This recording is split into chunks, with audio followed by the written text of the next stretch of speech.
All right, Shalom. For the foremost, I want to give my praise, glory, and honor to Yahweh Bashim Yahweh Shai. The honor to the apostles and the elders of the great millstone, and to all the argument across the globe. Preaching the word and truth and spirit, and want to say Shalom. It's like Diane Nawa from the great millstone camp, Chicago. Another lesson. Now, this lesson been on my spirit for a little bit, going to the word toxic masculinity. And it brought to the point that if toxic masculinity was harmful and bad, right? You know, teaching young boys how to be men. All right, teaching them how to survive in the world in a place that was not designed for them to excel, which is here in Babylon. All right.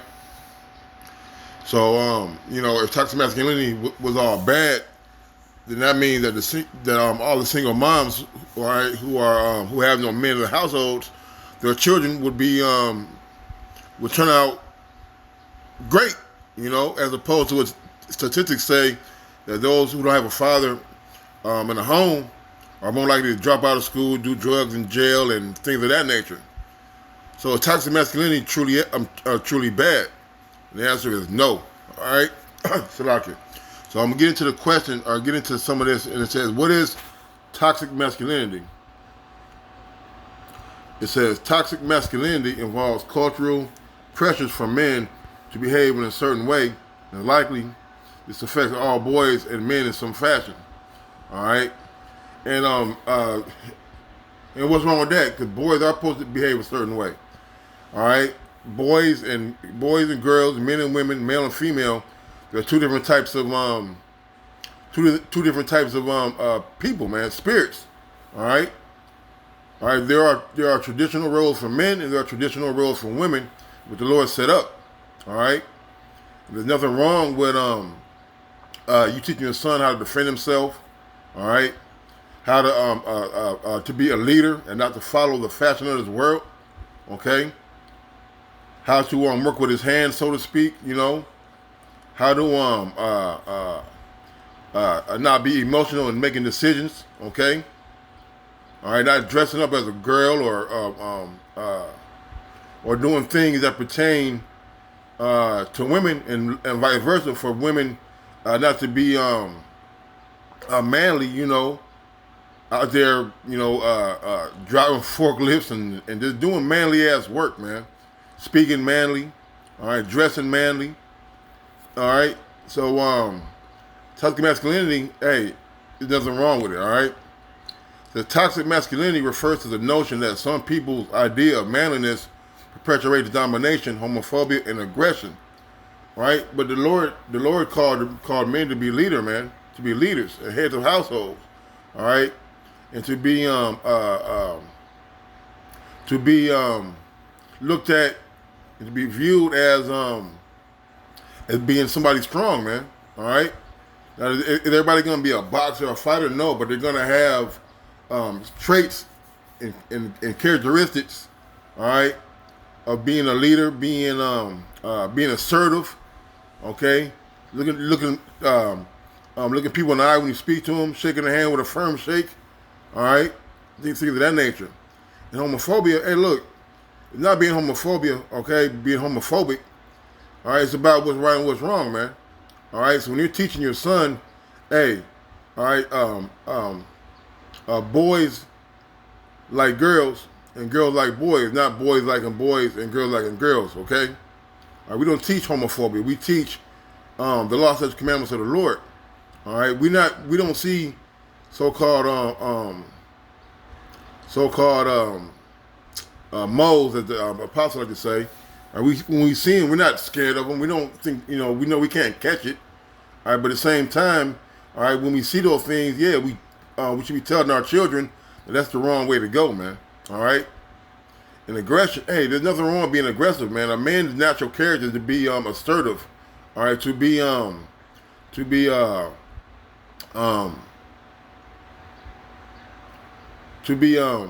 tough, so to speak, man. And there's nothing wrong with that, man.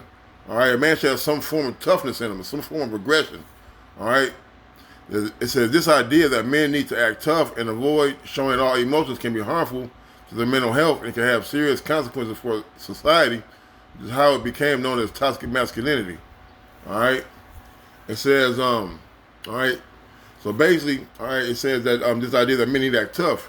It ain't that we need to act tough. The point is that there's certain traits that we have that women don't have, man. All right, and men are emotional. All right, we deal with it certain, we deal with it differently. Okay, but the point being is that both men and women go through emotions. But being a man, we got to control them. All right, we got to judge right. All right, and for those who don't have a man in the household, right, those single moms or whatever, you see how their kids are raised. They're emotional. All right, they're effeminate. Okay, and the list goes on and on. All right, so I'm gonna get into a couple of precepts of Lord Witness lesson edifying. This is Sirach 3. And once to hear me, your father, O children, and do thereafter that ye may be safe. For the Lord hath given the father honor over the children, and have confirmed the authority of the mother over the sons. Right. So that's that goes like a two-parent household, man. All right. Because both parents have their proper roles in teaching and guiding and governing their homes, their houses, man. All right. This is I'm gonna go down to 8. It's honor thy father and thy mother, both in word and deed, that a blessing may come upon thee from them. For the blessing of the father establishes the houses of children, but the curse of the mother rooteth out foundations, man. All right. And you see this a lot when we have like so-called joint custody, where where the child spends a week here at the dad's or whatever the time may be at one parent's house, then another time at the other parent's house, man. All right, you can teach your child certain mannerisms, certain instill in them certain things they need to maneuver in this world, right? But then they go home to their mom and they totally destroy what the father put in them, man. All right? You may have a little girl and you might not want her to wear shorts, that are, above the knee or whatever, okay? So when she's at your house, you talk to her about being a woman, all right? You teach her, you talk to her about not having a bunch of men. But then when she goes home to her mom by herself, well, what example is there? All right. Now there are some good examples of mothers out there, all right, but we're not talking about that. We're talking about the ones who are out there doing TikTok shake your booty challenges, all right, in the sight of their children, in the sight of their sons and their daughters, man. All right. See, these things are going on where there's no leadership around, man. Where there's no dominance or a dominant male figure around, man. All right, so toxic masculinity was bad, and these single moms, all right, wouldn't be having these issues with their children, man. Okay. All right. So let me get this real quick.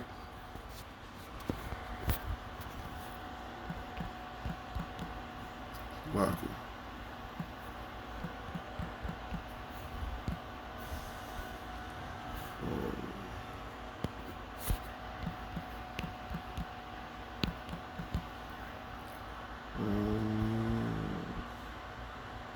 The 1 Corinthians 11:3, but I would have you know that the head of every man is Mashiach, and the head of the woman is the man, and the head of Mashiach is the Most High. All right. So the father is the head, man. He's the head. He's the head of the house. All right. He's over the woman. He's over the children, man. All right. But he's being guided by who? By Yahweh Shemi Shai, man. These women who are single moms, hey, they're not following or being led by Yahweh Shemi Shai, man. All right. What they're being led by emotional, vindictive, all right, bitter women, man. All right. Yeah, you got these women out here trying to raise these kids, and got them painting their nails, man. All right, got them wearing dreads. Hey, a lot of these little kids out here, man, I be seeing with these dreads, man, be thinking they're girls, man. So you turn around and it's a boy, Men shouldn't be having their sons out here looking like looking like mop heads, man. All right. Okay, so let's read that again. It's about what have you know that the head of every man is Mashiach, and the head of the woman is the man. The head of Mashiach is the Most High, man. All right. So hey, it establishes order, man. All right. Um,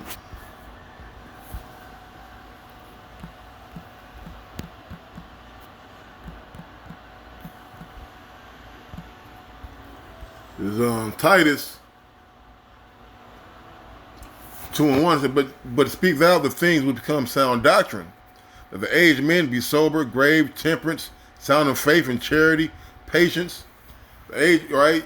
And these are things that are supposed to be instilled in you as a youth. All right, aged men sober. All right, mean being aware.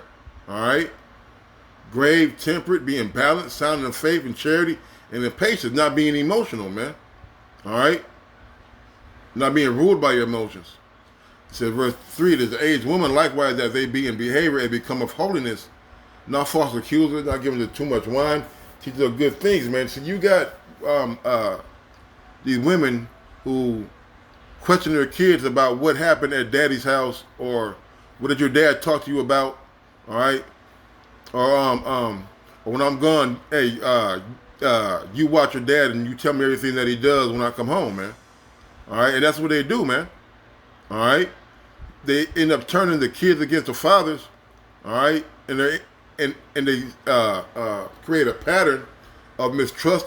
All right, toward their fathers, a pattern of disobedience. Okay, because my father be like, hey, no I don't know, no cookies before breakfast, right? But the mom would be like, hey, ain't nothing wrong with her having the cookies. Ain't nothing wrong with X, Y, and Z. You see? All right? So the aged women likewise that they be in behavior as become of holiness. Not false accusers, all right, gossiping, right? All right, lying, all right? Not giving too much wine. Teaches a good thing, right, man? A lot of you women are fucking drunks and alcoholics, man. All right? Turn up Tuesday, turn up Friday. You always turning up, man. All right. I used to do a lot of security, at clubs and bars, man. These women in there be out their goddamn mind, man. Drunk and in there with wedding rings on, sitting at a table with a bunch of men. The teachers are good things, man. Right? Not doing all these goddamn TikTok challenges and setting bad examples, man. Twerking in front of your son, man. Twerking on your son, man. Got your daughter in diapers, shaking her pamper, man. You know, hey, those aren't good things, man. But hey, but no, man. Let's get this real quick. Let's get this.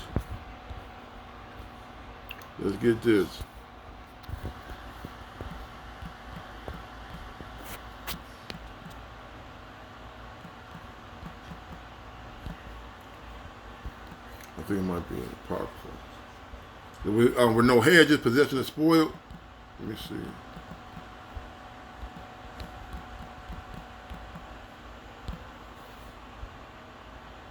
Sirach 36:25. Where no hedges, the possession is spoiled. And he that has no wife will wander up and down mourning, man. Right, so there's no protection. All right? The possession is spoiled. And what are men's possessions, man? It's their family, man. All right? Their wives, their children. So when a man's not around, they're spoiled, man. They're given over to the to Esau and the world to raise, man. That's why you got a lot of these people, a lot of these men, all right, who grew up without I ain't call them men, a lot of males who grew up without a father. They don't know how to handle rejection. They don't know how to handle pressure. They don't know how to handle when things go wrong, arguments and being down, everything they learned is from their mom and from rap music. Like their brother Raleigh just had a video I didn't watch it. He said trap music, man. All right, you're being raised by trap music, so we gotta be careful, man. All right, about what you put out as put out a perception of what reality really is, man. The toxic masculinity is in no way toxic, all right, to the household, man. All right? The women should be, the women have their role, and the man has his role, man. All right? But when you have no hedge, no strong masculine man, all right, those in his house are gonna be spoiled, man. They're gonna be given over to the given over to the cares of the world. Titus 2 and 4, that they may teach the young women to be sober, to love their husbands, to love their children. How you gonna show your daughter how to love her husband when there is no husband in the house, man? All right. How you gonna tell them? How you gonna teach them how to be sober? All right. When you got wine bottles and empty Hennessy bottles all over the place, man, and to love their children, man. And you got a lot of these women out here, man, who leave their kids in the car while they go shopping. All right, dragging a little shorty hand across the street while they walking across the trying to cross, just dragging them, calling them names, man. All right, how you showing that? How you showing love to your children when you don't treat your own children right? You honestly think that if a couple was walking their children across the street, that the man is gonna allow his wife to drag the arms of their child across the street to some "come on, little nigga"? And that's why I don't, just being totally negative to them, to the kids, man. To be discreet, chaste, keepers at home, good, obedient to their own husband, that the word of the Most High be not blasphemed. Right, man? This is order, man. All right? How you gonna teach a child how to keep a house when your room is nasty, man?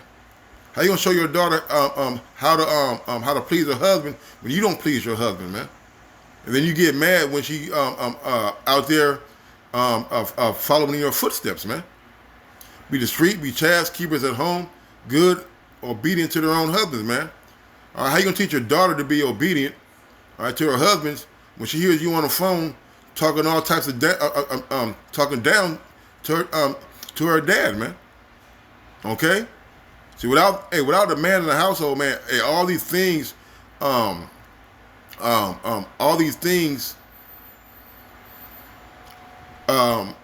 transferred. All these negative things are transferred to the children, man. All right. So to be sweet, chaste, keepers at home, good, obedient to their own husbands, the word of the Most High be not blasphemed. Men likewise exhort to be sober-minded, in all things showing ourselves a pattern of good works and doctrine, showing uncorruptness, gravity, sincerity. All right. So the point being is that there are roles that each gender has to play. All right. That's all I really had, man. So with that, once they call law, y'all must be all shy. Double honor to the apostle and elder of the great millstone.